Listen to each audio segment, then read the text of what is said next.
All right, in today's video, we're going to talk about taking your relationship seriously, taking your desire for a relationship seriously, thinking through not just what you want, but how you're going to get it. I'm going to make the case for why it's not something that will kind of just take care of itself. For some girls, it does take care of itself, but not for everyone. So that's what we're going to talk about today.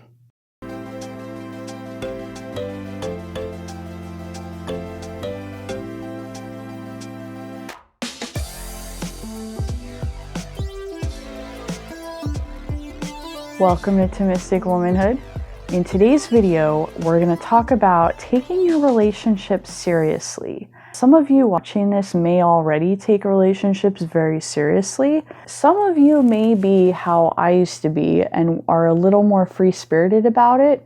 I know some of us kind of feel like, and especially, I don't know about other countries, but in America especially, we kind of have this attitude that like love and marriage is just going to somehow take care of itself, and that we don't really have to put much energy into it. You know, we're taught to put a lot of energy into like our education, our careers, but somehow, you know, having a happy relationship, having a happy marriage, that's somehow expected to just take care of itself. So I'm going to make the case that, you know, we should not have that attitude and that it is something we need to put some thought into.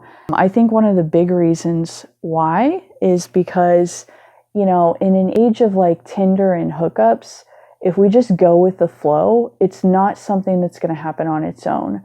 I feel like a lot of us, myself included, were kind of, you know, raised by women who, you know, maybe back when they were young, society was in a much different place. And society was it would kind of help you get married. You know, everybody kind of agreed that marriage was a somewhat good idea, and then that was that. But I feel like nowadays, it is entirely different. I feel like I feel like the fundamental issue with a lot of the dating and the hookup culture right now is that basically women's desires are expected to be conformed to male limitations. And I feel like what I mean by that is, you know, guys, in general, obviously there are still really good guys, but I feel like in general, there is the expectation that as a woman, you're going to basically conform the relationship and you're going to conform your desires to what the guy wants. I feel like in a lot of situations, we even have a word for it, situationships, you know, where you find somebody you like, you know, you maybe like them a lot. And it's like when you're doing that negotiation, you know, you're in that early stage where you guys are both kind of feeling each other out. And it's like, you're not really sure if it's going to turn into a relationship. And you're just kind of like, in a way, negotiating the terms, you know, kind of unspoken. You know, it's not, well, sometimes it's a deliberate conversation, but in general, you guys are kind of negotiating whether there's going to be a relationship, what are the terms of this relationship, like how's this going to go down? And I feel like in a lot of situations, guys are basically coming to the table, the negotiation table, saying either this deal is completely on my terms or we will not have a deal. And I feel like that's become very normal. And I think a lot of women are kind of, you know, it's discouraging. It's a discouraging position to be in. And I feel like a lot of us have kind of given up, you know, a little bit. And that's why I'm saying, when I say take your relationship seriously, I don't mean that as an insult. You know, maybe you're watching this and you're like, of course I take my relationship seriously. It's the guys that don't. That's true. That's true. But the point I'm making is, as women, I think we need to kind of think through not just what we want, but how to get it. I feel like one of the other issues with modern dating is that, you know, everybody tells you, well, you got to know what you want. You got to know what you want. And, you know, if you're one of the women that does want like marriage and children and stuff, you know what you want. You know, not every woman wants to get married. Not every woman wants to have a man in her life. And if that's you and you don't want a man, like, you can click off this video right now because this is going to be boring for you. But I do feel like if you're the kind of woman that does want that, the advice can be a little hollow because people's advice is like, well, you just have to know what you want. And, it's like, you can't just write a checklist of like, this is what I want in a man, and then somehow you'll get it. I feel like half the battle is knowing, how to get what you want. And I find that one of the biggest obstacles nowadays to women, as far as them getting what they want out of relationships, is this modern expectation that women are going to conform their desire for commitment to the male desire for basically like experimentation. A lot of guys, they just want to kind of sexually experiment with people, and that's not good. As a woman, we have a natural, as women in general, we have a natural orientation toward like commitment and permanency and, getting into a relationship that's going to last a long time. And I think it's, and we also are very analytical about our relationships, we don't usually jump into them. Now, there are some women that do, they're a little more free-spirited, and not every woman is going to be like what I'm saying, but I would say by and large, in general, most women tend to kind of think through the relationship. We want to kind of know where it's heading, what am I to you? Where is this going? Men are more the ones who are like, they just want to live in the moment. They're just having fun and like, oh, they don't really think ahead. And I think that tendency of women should actually be celebrated. Like, if you're like that, I'm sure the men you've tried to get into relationships with have probably kind of like downplayed that and was like, I don't know why you have to put labels on this, or, you're taking the fun out of it. And like, let's just see where it ends up, or I just want to see where things go. But think of it this way. In every other area of life, career, education, the person who goes into it with a long-term vision and is willing to look ahead and plan, they have a goal and they want to plan how they're going to end up at that goal, they are often praised. You don't go into college just like, oh, well, I guess I'll just do whatever. Like, let me just live in the moment and I'll just take these classes right now because it's fun. And then next semester, I'll just take different ones.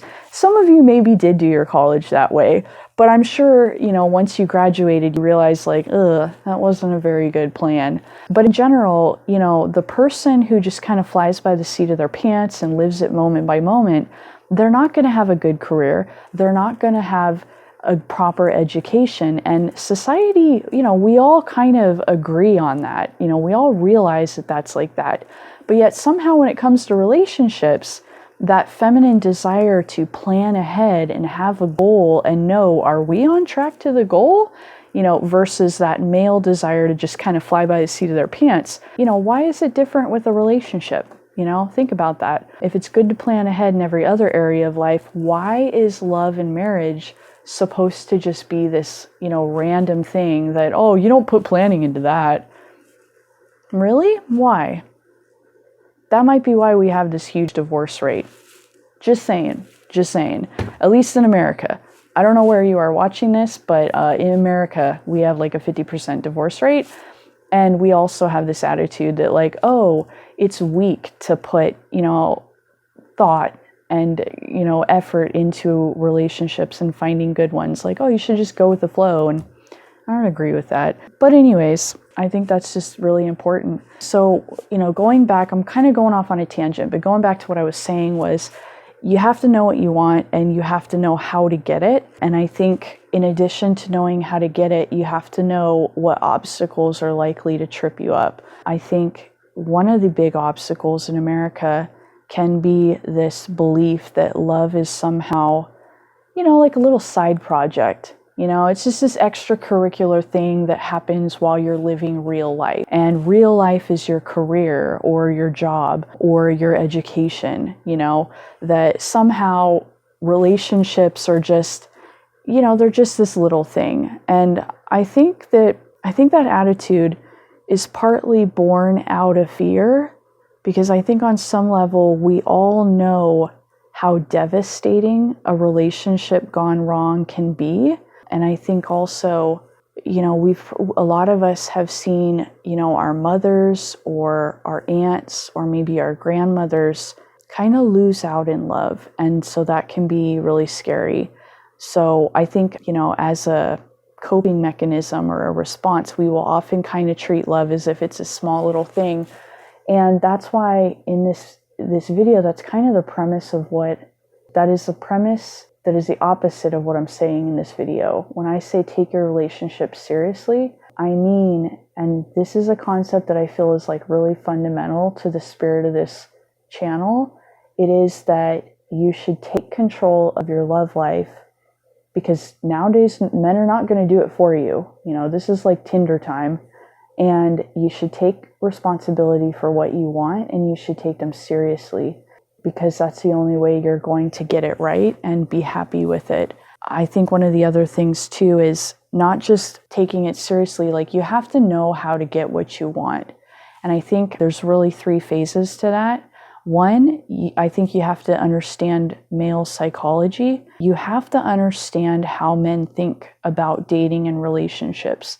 You have to understand how they think about it when they're not really serious about you, and you have to understand how they think about it once they actually do get attached to you, because that can be a little different. Men view things a little different whether they're attached to you or not. So I think that's important. And then the second part of that, getting what you want is that 3-step process. And the second part is you have to learn how to be attractive.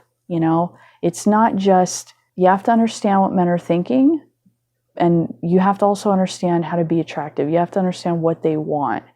And the third one is you have to understand how to vet men. I feel like there are loads of YouTube videos out there that are into, here's how to be attractive. Is like, it's easy to do that when, you've already found somebody you like, you're very motivated to make it work. But part of the problem is you have to vet men. You have to make sure you're not dealing with what I like to call, and I could use a stronger 4-letter word, but I'm not going to. When you're dealing with crappy raw material, you can watch all the videos you want on like, texts that'll melt his heart, or, here's what to say to get guys to commit. But if you're dealing with a man who is like, he's so broken by childhood trauma, or he is very committed, he doesn't want to commit to you because he's already committed to himself and committed to being emotionally unavailable. There are men like that. They do not want to commit come hell or high water. They just don't want to for whatever reason. And so I think it's really important to vet men. There's a lot of stuff on YouTube that talks about how to be attractive to men, but nobody talks, there's a lot less about how to pick a good man. And I think it's because us women, again, we're taught that relationships are just this little side piece to our lives that will kind of work themselves out. And I'm here to say that that's not the case. A lot of times you will not have a happy, satisfying relationship if you just kind of leave it to work out itself. And that's why vetting men is so important. A lot of us, we just go through life, and myself included, I've done this too. You're just so busy trying to like keep your career, your education together, that you just go through life, and some men just strike you as attractive, and then you try to get something going with them, and you don't really vet them. You just kind of take what comes along. You take whatever's attractive, whoever's attractive that comes along, and you're like, oh, great. And back in the day, that was enough. That was enough of a strategy. But I feel like nowadays there are so many weird, broken, crazy men out there that, you do need to kind of vet them. And so it doesn't do any good to know how to be attractive or to know how men think when, maybe you're dealing with crappy raw material. It's kind of like making an omelet. You're never going to have an amazing omelet if you start with rotten eggs. You could have the best technique, the best selection of like spices and milk and everything else put in it. But if you're starting with rotten eggs, that's going to be a crappy omelet, So anyways, that's pretty much just what I wanted to talk about. Just something to think about. I hope it's not too triggering. I'm not trying to call anyone out or imply that, well, some of you aren't taking it seriously, but there's reasons, and I think unless we shouldn't get caught up in not taking it seriously. So I think also one thing I will mention, another thing that can get in the way of taking a relationship seriously can be careers.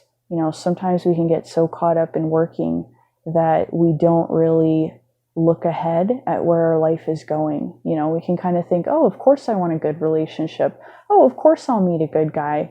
And then, meanwhile, we're throwing everything we can into our career, thinking it'll, the love stuff will just take care of itself. And then all of a sudden, we've sunk 3, 4, 5 years into a career, and, we're running out of options with men, and that's one thing that I feel like, at least in America, we're very into our jobs, and it can be easy for us to do that. I think other countries are better than us in that area, but, we work very hard, and we encourage people, especially women, we encourage them to work very hard.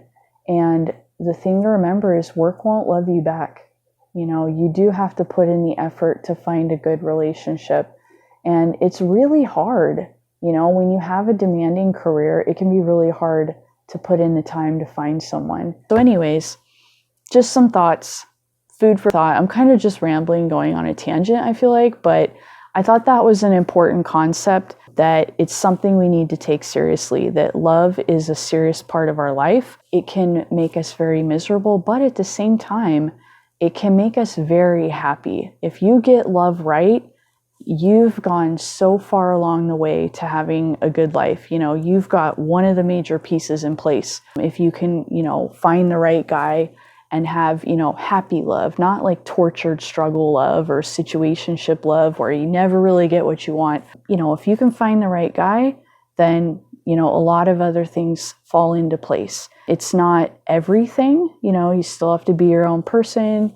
There's still other parts of life that are important and don't get taken care of by that. But if you find a good guy and you get that piece of the puzzle right, a lot of other things in life become easier and you can be very happy. I think there's also some of the time we're afraid to take our relationships seriously because we're so afraid they will fail us and not make us happy. We so much want them to make us happy, but then we're worried that, maybe it's just too fairy tale. Maybe they really can't make us happy. Maybe men will really never make us happy. And that's not true. If you get the right guy, he can make you very happy. So don't give up hope. But anyways, yeah, so that's the video. I hope that was helpful. So yeah, like, share, leave me a comment. Let me know if you have a question or anything. So, all right.